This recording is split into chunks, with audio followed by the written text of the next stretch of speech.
जय हिंद।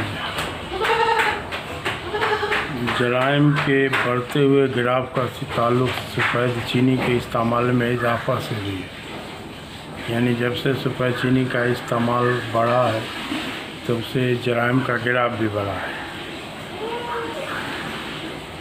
खाली पेट में जलन यानी गैस्ट्राइटिस के मरीज़ को सफ़ेद चीनी के ज़्यादा इस्तेमाल की तकलीफ़ से मतली यानी करने के बाद ही आराम मिलता है। दूसरी जानिब ऐसे मरीज़ों के लिए कागज़ी नींबू का इस्तेमाल शुरू में 15-20 मिनट के लिए तकलीफ़ का बास होता है। यूँ कि नींबू की तेज़ाबियत को अल्कलाइन में तब्दील होने में 15 से 20 मिनट का वक्त लगता है।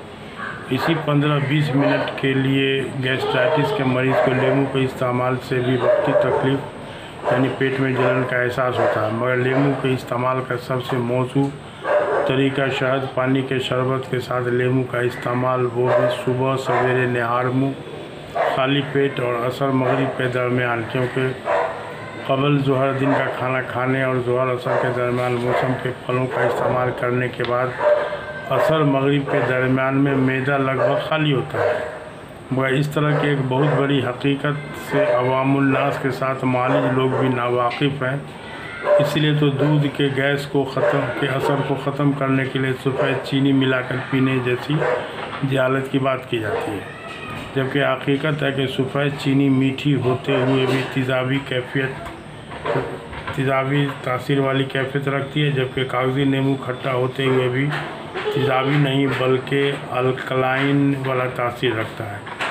इसलिए गैस के मरीज़ों को सत्तू का शरबत नींबू मिलाया हुआ दो तरह से नुकसान करता है। मगर बड़े डॉक्टर के मशवरे के चक्कर में मरीज़ अपनी किस्मत को कोसते हुए इस पर सोचता भी नहीं कि जब बड़े डॉक्टर साहब ने बताया है तो नुकसान कैसे करेगा।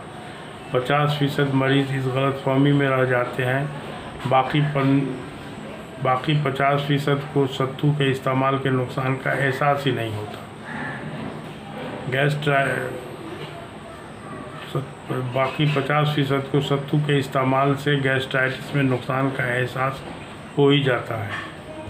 गैस्ट्राइटिस के मरीज़ों में गलतफहमी की वजह से जिस तरह चना के सत्तू के फ़ायदा की उम्मीद का धोखा हो जाता है, उसी तरह सफ़ेद चीनी का मीठा होने की वजह से नुकसानदा नहीं समझा जाता।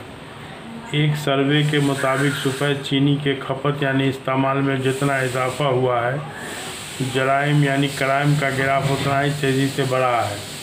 सफ़ेद चीनी का इस्तेमाल स्टार्च के जमा होने के सबब तेज़ी से ग्लूकोज में तब्दील हो जाता है। इस तरह खून में तेज़ी से ग्लूकोज की सतह बढ़ने के सबब जिगर यानी लीवर को ज़्यादा काम करना पड़ता है और फिर अचानक खून में ग्लूकोज की कमी होने लगती है। इस वजह कर एक ऐसी कैफियत पैदा हो जाती है जिसमें दिमाग की तरफ से मिजाज को कंट्रोल करने, मुतहर्रिक करने और हिदायत देने के इशारों यानी सिग्नल्स में रुकावट खड़ी हो जाती है और इस वजह कर मिजाज भी अचानक हमला आवर, ऑफेंसिव होने, गुस्सा में आपे से बाहर हो जाने और समाज मुखालिफ एंटी सोशल बिहेवियर रवैया अपनाने पर मजबूर करता है। दूसरी जानिब बच्चों की हड्डी के कैल्शियम का दुश्मन होने के साथ अमूमी तौर पर क़ुव्वत मुदाफ़अत में कमी होने का सबब सफ़ेद चीनी का इस्तेमाल ही है। चीनी की जगह पर मिठास के तौर पर इस्तेमाल होने वाली गुड़ अच्छी चीज़ है, मगर इसके सीधे साधे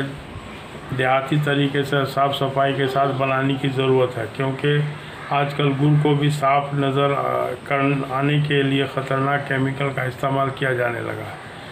हमारे यूनानी वाले भी ज़्यादातर ज्वारिश में शहद की जगह पर बड़े इत्मीनान से चीनी का शीरा इस्तेमाल करके मरीज़ों के फ़ायदा पहुंचाने की उम्मीद लगा लेते हैं। दूसरी जानिब 5 साल तक के बच्चों को अगर सफ़ेद चीनी और मैदा के प्रोडक्ट के इस्तेमाल से परहेज़ करवा लिया जाए तो बहुत से दूसरी बीमारियों के साथ बच्चा पोलियो से भी महफूज रहेगा।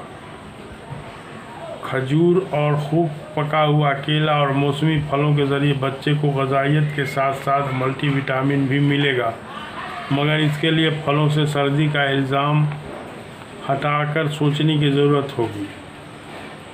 और आजकल तो फल पर सर्दी पैदा का इल्ज़ाम होलसेल में लगता है, तो जहालत है। इस सबको दूर किया जाए और मौसम का फल खूब खाया जाए, खिलाया जाए।